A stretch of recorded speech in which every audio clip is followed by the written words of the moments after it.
Does it run like the latest version of Sims? Like Sims 4. I don't think I've played that one at all. It's one of those things that it's like I will not play it for like 6 months and then I will play it for a week and then I will not play it again for a bit. That's so relatable. You can just come up with like a plot line. I once had this one where I'm like, I'm just going to have a character who gets as many characters pregnant as possible. And then once he hits 20 kids, I'm having him abducted by aliens, because if a man gets abducted by aliens in The Sims, he gets pregnant. Oh my God, that's amazing. It's so wild. I feel like it needs Spanish subtitles. It's very telenovela. Yeah.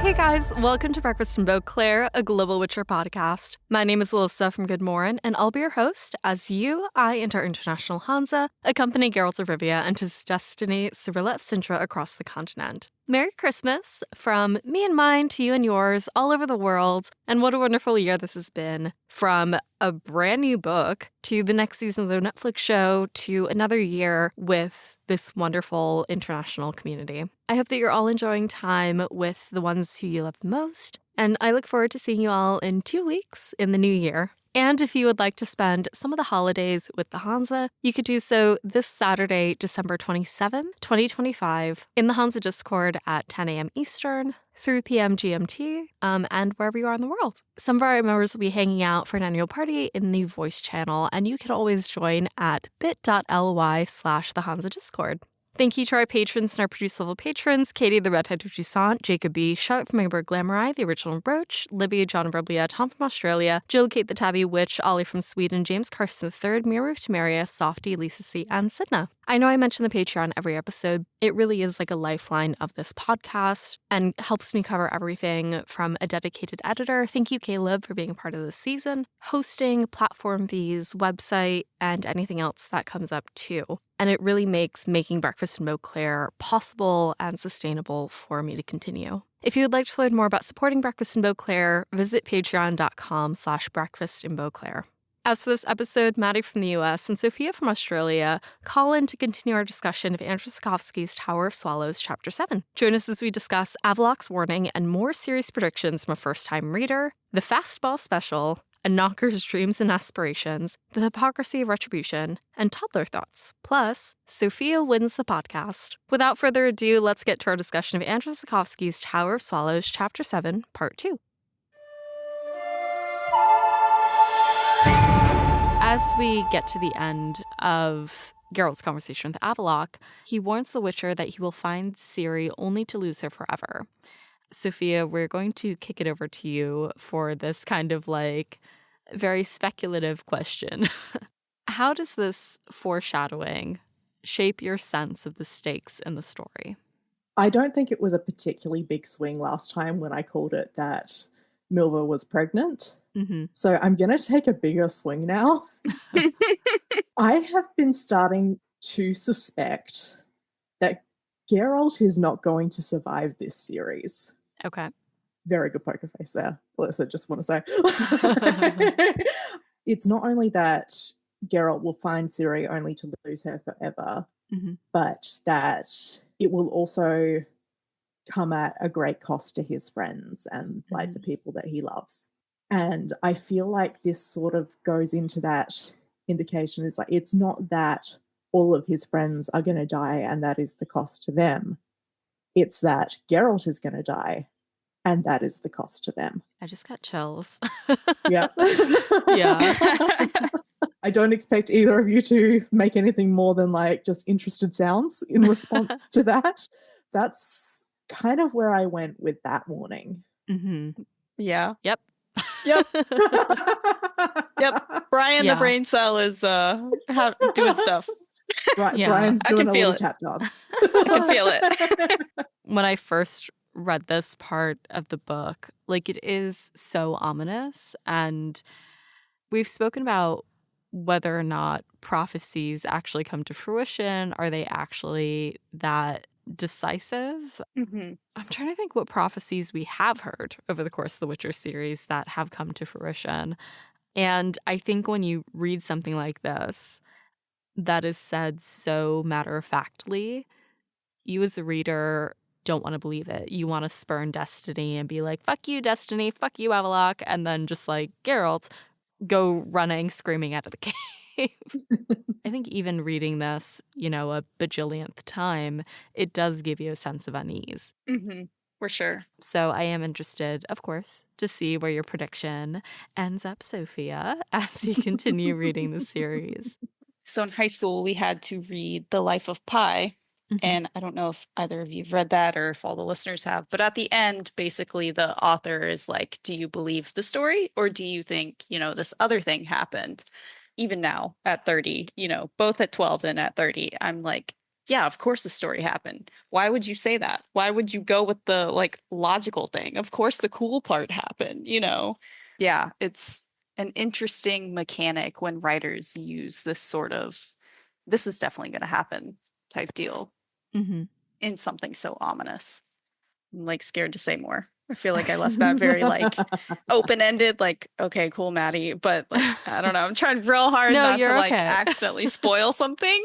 No, we are all good. And we're just going to keep going. Okay. Yeah. Yay. Question 5. Yeah. After Geralt receives that warning, Avallach lets him look into the wall of prophecy or whatever. In addition to other disturbing images, Geralt also sees the fact that his friends need him right now. So he runs out of the cave. Avallach gets him a ride. It's the knocker. And Geralt rides the monster into battle. How does this inversion really reflect his changing relationship to not only monsters, but also to his identity as a Witcher? It is a team up with a monster, which is quite different for him. I did get just repeatedly distracted by how much this feels like we're going from him having his big Aragorn energy to him having his big Wolverine energy, because one of the key moves in any given X-Men comic is the bit where your biggest guy just throws Wolverine directly at sorry to do that while you were drinking there, Alyssa, but Don't die. For those less familiar with the comics, Wolverine is actually only 5'3". He's so little. He's so little. He's a little guy. So they'll just get Colossus or someone equally strong to just they call it the Fastball Special and they just pelt him at the bad guy.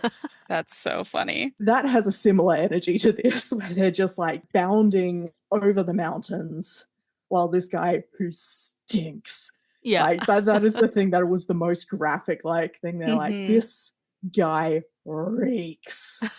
Yeah, he reeks like a horse, but that's where the similarities end, is the line. It's so funny. Notably, Geralt is also kind of a stinky guy. Yeah. So for Geralt to be this is the worst thing I've ever smelled, basically. It's saying a lot. Yeah, truly. Just, he gets to be one with the beasts for a little bit. And I think there is something quite funny about the knocker himself once he drops Geralt off, being I've always imagined riding into battle with the Witcher on my back.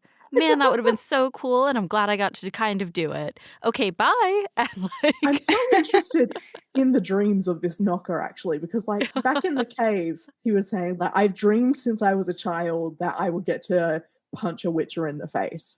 And in this moment, he's I've dreamed since I was a child that I would let a Witcher ride me into battle. And it's the headcanons this little creature or giant creature must have are just... Wow, what an imagination. Yeah, I barely remember my dreams. So if any of this is true, fantastic. But also, if it's not true, this is a weird flex to just yell at someone. I like that he's opened himself to the possibility of variation of you know what? Any way this goes, it's still good for me personally. And I like that for him. What a awakened creature. So shockingly optimistic. positive. I wonder if those were the same dream as well. Like, we do a superhero team up. First, we've got to fight. Like, we don't realize that we're on the same side here. So we've got to fight first. And then we realize that we have a bigger enemy to like conquer together. So we team up. So it's like I punch him like a couple of times and then I let him ride on my back. Yeah. Also, Dad said knock it off. So, I guess I have to drive you to school now. Yeah. Amazing. Yeah. I really want a picture. I haven't done this yet, but I really want a picture of what this knocker looks like. Just because I'm imagining in my head. Did you guys watch Foster's Home for Imaginary Friends? Yes. The purple Yes. guy? I can't remember his name, Yeah. but the purple guy. That's like what I'm picturing. Oh, what do I want to say? Oh, God. Why do I feel like he had a Latino name. I know. It's like I don't think it was Pedro, which is Maddie's husband's name, but like That would be so funny.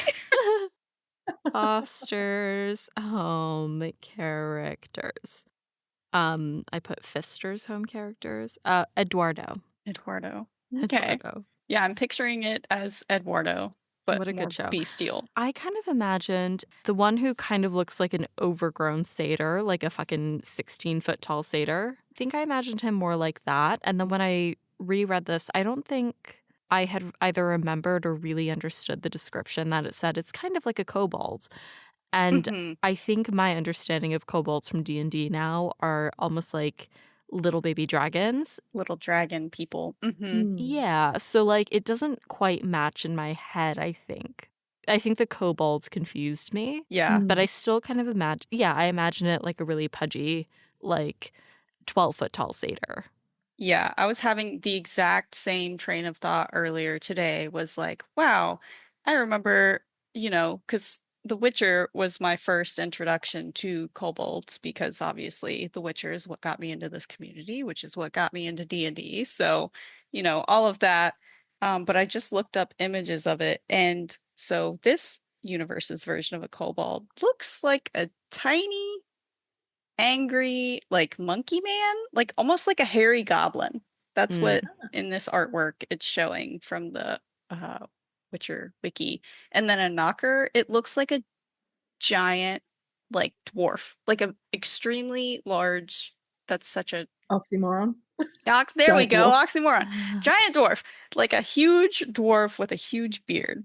It's the same artist that Softy likes to show pictures of. The Russian artist. Yeah. Because I took us to the labyrinth place and how much like this scene needs to be done in the creature factory, because it was like something about his shoulders being 2 yards across, which is insane. Oh, that's massive. Yeah. Like the idea of like managing to actually hold on, ride on this guy is also just, it doesn't seem very ergonomic. It's like a queen-sized bed. Like Geralt's riding a queen-sized bed that's come to life and is covered like in King terrible Kong, stink. like Yeah. I'm picturing Ludo from Labyrinth. Ludo. Like just the big shaggy guy. Yeah. Like Ludo, except he's been on a bender because he reeks of vodka and sweat. And piss. I mean, honestly, that's very accurate based on what this Russian artist has done. Except Ludo is cuter. Yeah. It's Ludo if he was having like a particularly bad time. Aren't we all in this story? Yeah, I mean, it is interesting. I feel like this whole chapter is very much about like Geralt's softly divorcing himself from everything that on paper would make him a witcher. Every time I keep saying knockers, I still think of boobs. Yeah. So that doesn't help. God, oh no, the imagery. Yeah, anyway, so like Geralt rides this knocker, and in this moment, he has certainly shown the humility that the druids asked of him. It was a bit of pulling teeth to get there, but, we do. Yeah, and he ends up back in the fray. So at this point in the story, he goes into battle. He meets the knights errant from Toussaint. He reunites with Dandelion, Angoulême, and Milva. So once Dandelion's whisked away with his plot armor out to Toussaint, Geralt, Milva, and Angoulême, charge into the Druids' forest after their enemies. At this point, the Druids' sentence shrew a nightingale to death in a wicker cage despite Geralt's pleas. Would you guys say this is justice, vengeance, or hypocrisy from those who claim to venerate life? Can it be all three? Yeah, I was gonna say it's like, is that an answer? Yeah. I mean, if you can defend it, let's fucking go. Because it honestly feels that way. Because again, when I first read this and listening to it again, the druidess, the Flaminica, she seems like not a person that you'd want to meet, which like in my head is, as a D&D player who mainly plays druids, is just like, oh, well, this doesn't sound like a fun character to meet. This is disappointing. She's very frustratingly just like stuck to whatever she's stuck to. Like in my head, as I'm listening to this again, I'm like, okay, but can you just wait like 2 minutes? Just let him talk to him for like 2 minutes and get his medallion back. And then you can do whatever the heck you want with him, set him on fire, do whatever. It feels like it's a little bit of all three, like more in my mind leaning to vengeance and hypocrisy almost. The Druids is one of the few like religious groups that the Romans, when they like entered the British Isles, were like, oh no, fuck this. Yeah. Like for some reason, the Druids had to be killed in a way that like usually the Romans were like, we don't really care what gods you're into as long as you pay our taxes. Yeah. Sort of, that was kind of the vibe. But like for some reason, the Druids had to be stamped out. And I feel like this is a very Roman interpretation of a Druid almost, because it's like on the last episode I was on, we did actually get into like a fair bit of a discussion of justice and like crime and punishment and that sort of thing, and how much this world has retributive justice and our world has retributive justice. Like it's very much a system of you have done the wrong thing and you must be punished.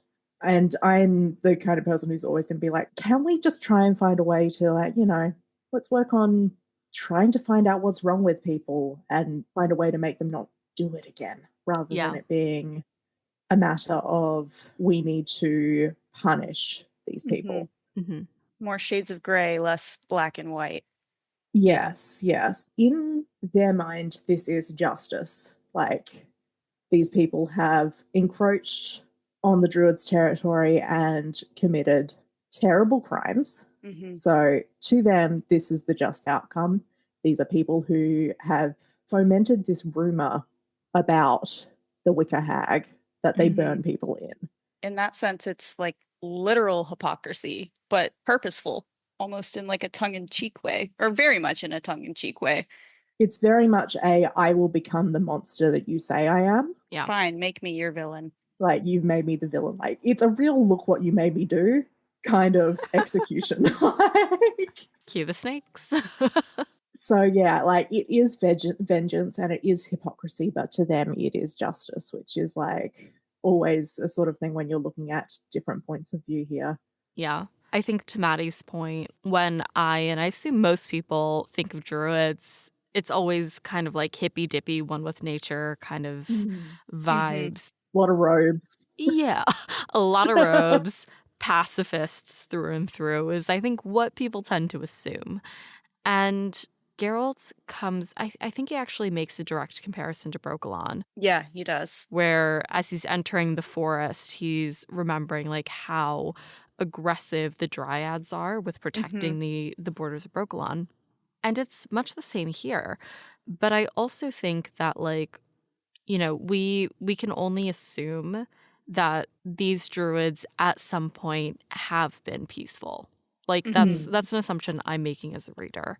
I think so too. Yeah, and when you think back to the prefect's outlining of justice and effectively, like, the broken windows theory in chapter 5 of, like, if you want safe streets, you have to make it so that people are so afraid to commit crime, and that's how you get peace. And he says that in a matter-of-fact way. And then you have Geralt on the other side who's like, well, actually, then that becomes like the kind of environment that breeds corruption and violence that would be perfect for a Witcher.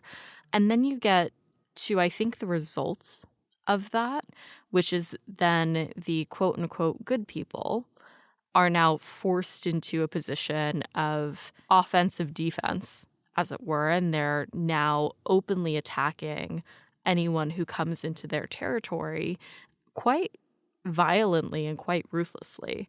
So I think, as you both have said, I'm the villain you've made me become is certainly apt in this regard. Yeah, still in my head, I hold this as like maybe they were like peaceful like an hour ago before this happened. And then part of me is like, were they literally on the way with these tree creatures to move this wicker hag out to where it would go for all they said it was for the starving animals in the winter, which is adorable. So cute. Maybe they were literally on the way to do that, and then this happened, and it's like, well, oops, now look what you made me do. Perfect timing, I guess. Yeah. The look what you made me do sort of thing is always like, oh, well, no one's actually made you do anything. Yeah, sort of thing. nobody really actually forced your hand, but okay. Yeah. Okay. I had a friend who went on to be a comedian. She's got this one bit where it's like she had a stepdad who would often say, look what you made me do. And that's never a good thing. It's never, I made this macaroni art about my emotions. It's always something very dark. Like, yikes. It's always someone blaming someone else for the violence that they have chosen to do. Yeah. Yes. I do think that, like, at some stage, these were a peaceful people, but, like, they live near people who are clearly very hostile to and afraid of them. I'm really getting the sense that they've moved on from where they usually are, haven't they? Quite a ways away, it seems like. The company's been trailing them for a while. Yeah, it seems like they've been driven constantly away from where they've been trying to settle. And like at some point, we can't just keep leaving. We actually need to fight these people. Yeah. We also have to exist. So, whoops. Like you were saying, we think of druids as hippy dippy, you know, very peaceful, very in tune with nature, all of that sort of thing. And that is one perspective of nature. You know, humans, especially in this day and age, we go into nature as a source of escapism or relaxation, you know, at least the normal person, the way that we think of it, our relationship with it, not thinking about it in like the emotional way, not the, okay, I'm going to go get resources type of way. But in reality, druids have every right to be just as vicious as nature is because nature is not kind. If bird of prey needs to eat, it's going to eat. It's not going to be precious about it. If, you know, your nestlings of whatever sort, whether it's rabbits or whatever, not surviving, I mean, they're not going to survive. So, depending on how you look at it, it's like, yes, the druids are totally in line with nature. Like, is this actually venerating life? Yeah. I think that the one thing that makes this different to nature is that nature is not, it's not retribution, it's just doing what it does. Right. It's very much like, this is revenge. Yeah. The shark eats you because it's hungry. Yeah. It's not eating you because you killed its kid. Before we get too far ahead, you started to talk about the Romans and the Druids, which I would love to learn more about. That seems so fascinating. But at the beginning of this, when we were talking about Flaminica, I looked up what the word means, and it means the wife of a flamen. And then I was like, what is that? And I looked up flamen, and apparently it was a specific type of priest in an ancient Roman religion.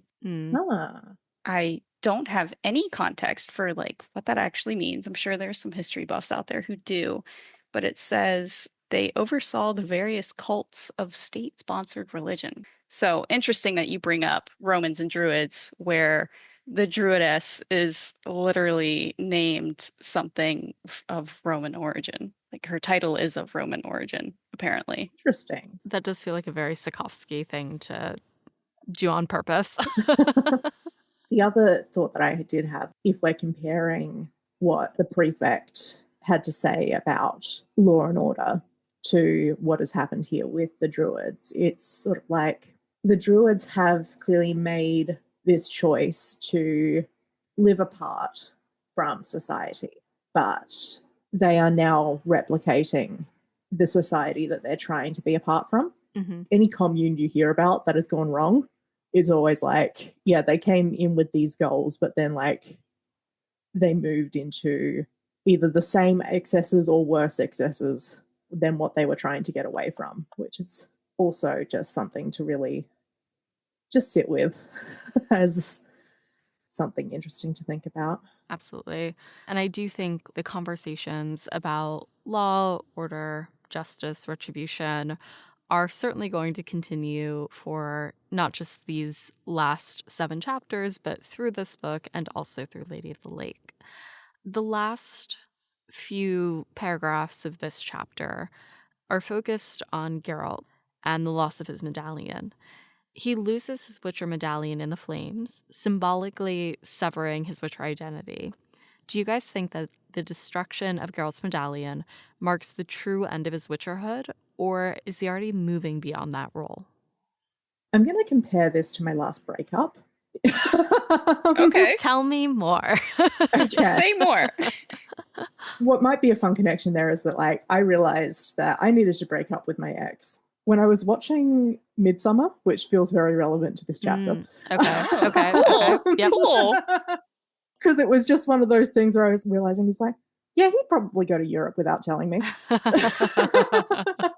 There's a difference between knowing this is over, I've got to stop being in this current situation, and actually going about finishing it up. So I think that Geralt has known that he's not really a Witcher anymore for some time. He's known that on some level. But, like, the thing that's actually going to make him stop, like, really, really face it, is losing the medallion, I think. It's not that this is the moment that he stops being a Witcher, but it's the moment that he, like, properly understands that he's going to stop being a Witcher. Yeah, it's hard for me to split apart the inner stubbornness of, like, nostalgia of, like, no, Geralt is a Witcher. He's a Witcher no matter what. And seeing that, this might be the final thing that it takes for him to realize that, I've swapped paths. I'm no longer on the path looking for contracts, slaying monsters, like, as a main objective. Maybe it happens because it happens. Now I'm on this path to rescue and find Ciri because that's what I'm drawn to do. And oops, my medallion's gone. I guess, like, now for sure I have to do that. Oh God, that's gotta stir up so many feelings in him because Avallach has just told him, you could just go find a nice piece of earth and hang out there and it won't really matter what you do. Now he's lost his medallion. And so this thing that he's given Witcherhood up for lack of a better turn of phrase, is pointless. It's just, oh man, poor Geralt. I feel for him right now in this moment. Like, what is he going to do? What indeed? I think for me, Chapter 1 of Blood of Elves really feels like where his journey shifts, even like Sword of Destiny, when he fully accepts Ciri as his child. And so, like, he has not been independent for quite some time. It's not, I guess, dissimilar from the statue of Laura and Cregan. Even when Ciri is not there, her absence is the center of his story. I think there is, like, an overwhelming identity that he hasn't really acknowledged of, like, or at least not named, of him being a father and him being a provider and protector to his adoptive daughter. And like, he is called the Witcher, even colloquially. And so that is who he is. That's who he was before he became a father. And I think there is, like, kind of a heartbreak and, like, a loss and a grief in that, where he's been so focused on this other thing. And in the meantime, that part of him has eroded to the point of literally physically breaking now in this scene. It kind of, in a way, like Geralt in the last chapter talked about, like, something within me has died, speaking about, I think his hope and his connection to Ciri. He's at a pretty low point yet again. This is the moment before you start singing Defying Gravity. Like, oh God, something has changed within me. Yep. He's gonna launch himself like Wolverine. Again. Oh man. But it does sort of feel like, people's experiences of growing up in a religion and then like moving into that zone of like, yeah, I'll go to the, big festivals, but I'm not going to like every single service. Mm-hmm. And then also just finding that point where, oh no, this doesn't actually resonate with me at all. And now I've got to figure out like what I do actually believe and what actually holds meaning for me. And he does have something to at least be like, this is the thing that actually holds meaning to me. But there's still an identity that he needs to mourn. Yeah, that's a beautiful way of putting it. Like, I think that loss opens himself up for something greater or something that is like a conscious choice rather than something that was, thrust upon him as a child. It's like he's still culturally a witcher, but he's not a practicing witcher. Oh my gosh. Oh my God. That's amazing. That's the episode. And cut. Yep. I genuinely can't make it more concise than that. That was it. No, seriously though, like yeah, like what do we say now? That was actually perfect. That was the thing. So do we like go back and visit we've won podcast. You've won the podcast. We've Sophia. won the podcast. Someone comes in. Are you winning? Yeah, we just won actually. We just now.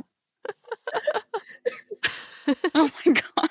No, but seriously, like that does feel like the decisive answer to that question. Like, yeah, he's culturally a witcher, just non-practicing for the moment. And I guess we'll see what happens and like what he learns and converts himself to next.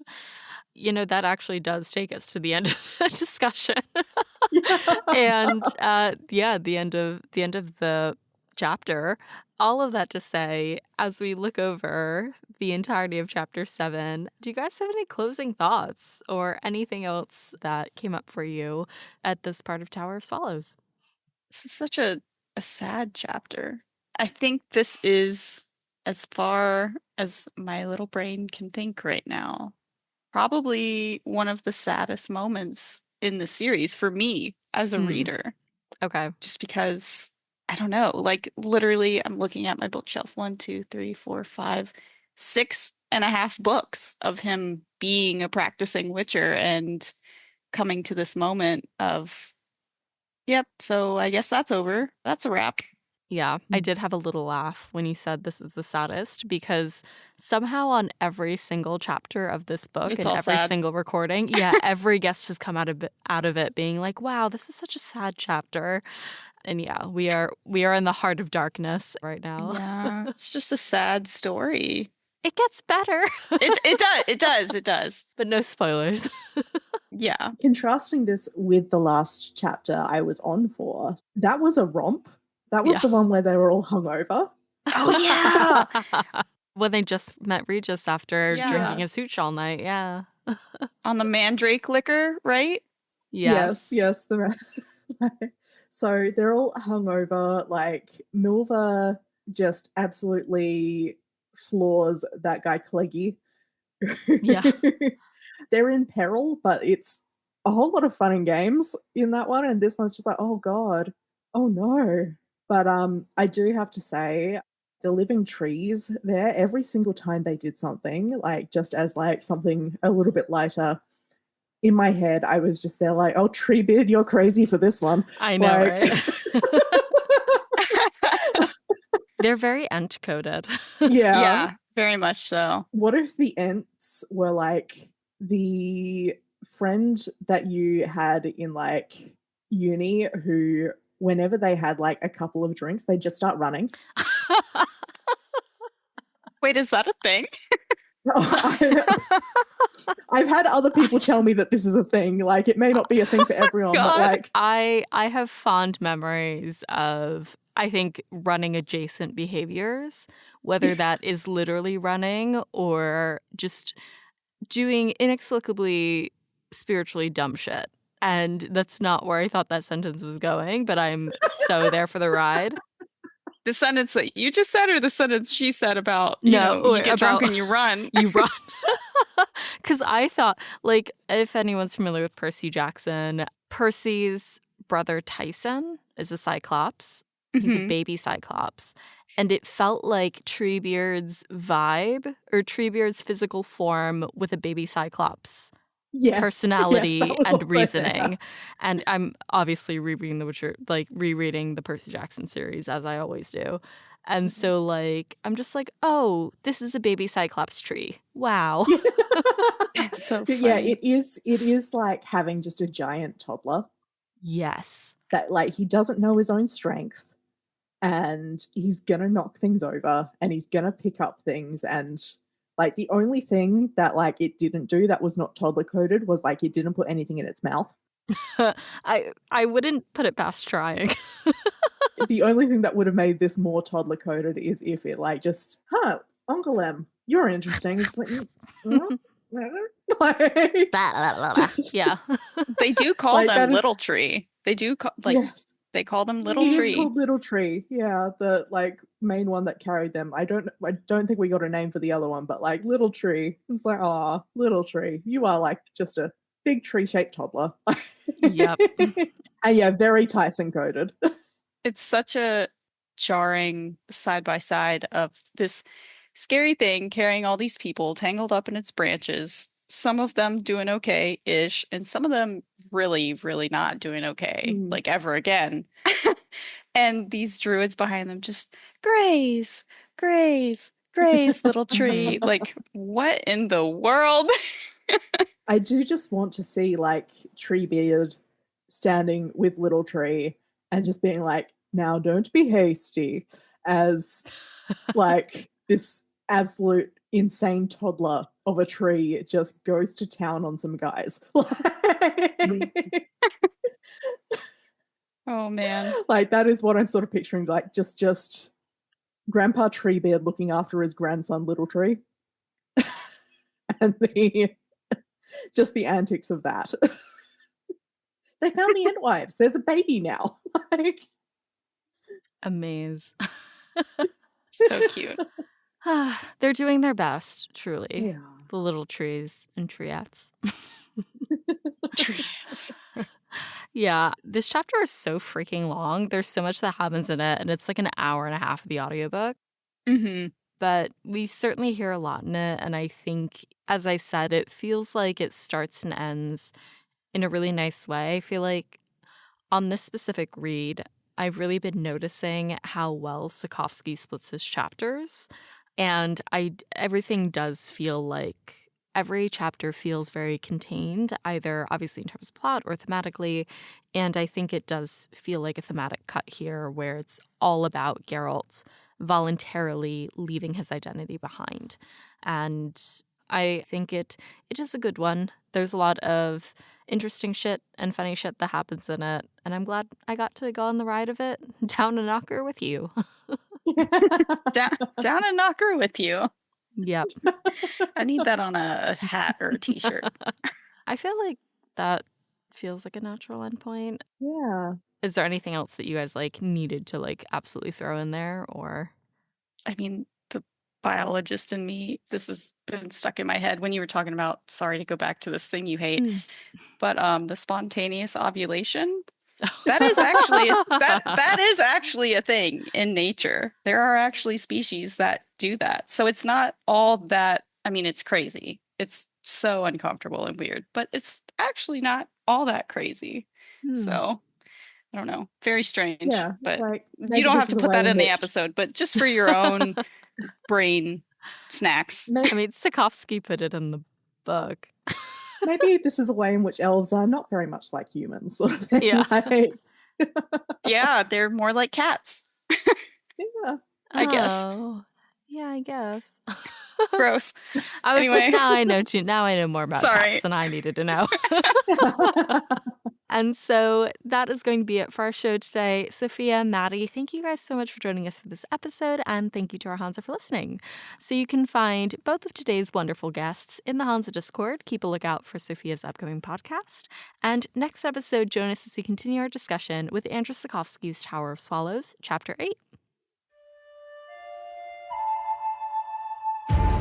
Thanks for joining us at the Breakfast Table. For show notes, transcripts of each episode, and a complete list of our social platforms and listening services, head over to breakfastandbeauclair.com. Breakfast and Beauclair is created by Alyssa from Good Morn. It's hosted by Alyssa. The show is edited by Alyssa and Caleb Byes, with music by Alex Berner. Breakfast and Beauclair is produced by Alyssa in New York City, with Katie the Redhead of Toussaint, Jacob B. Charlotte from Egberg Glamour, the original Roche, Libby John Verblia, Tom from Australia, Jill Kate the Tabby Witch, Ollie from Sweden, James Carson III, Mira from Maria, Softy, Lisa C. and Sidna.